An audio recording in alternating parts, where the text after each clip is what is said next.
ƙwayoyin bature na ƙarin ƙarfin maza na da illa ga jikin ɗa namiji. Idan kana amfani da su a farko lokacin da ka fara amfani da ƙwayoyin bature za ka ji suna kai maka fiye da yadda kake tunani gurin mu'amala da iyalinka.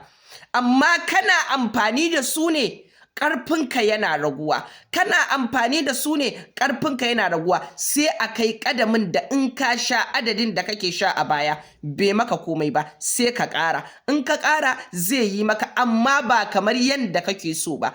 Kana yi yana raguwa, kana yi ƙarfinka yana raguwa, kana yi wata rana kuma sai a kai in ka sha ma sai dai ya sa maka ciwon kai ba tare da ka ji komai ba, sai ya kai kuma ka sha al'aurar taka kwata-kwata ko motsawa ma ba za ta yi ba.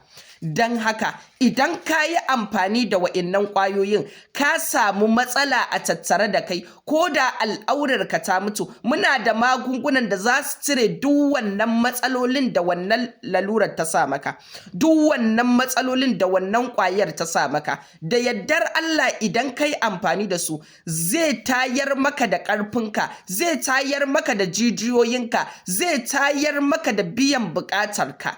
Za ka samu biyan bukata da izinin Allah. Muna iya aika magungunan mu duk inda kuke a faɗin duniya. Nambobi na son profile ina 08109959297 ko 0812121861102. An rage amfani da ƙwayoyi domin ƙarin kuzari, domin wa'innan ƙwayoyin na da illa ga jikin ɗan adam. Wassalamu alaikum wa rahmatullahi wa barakatuh.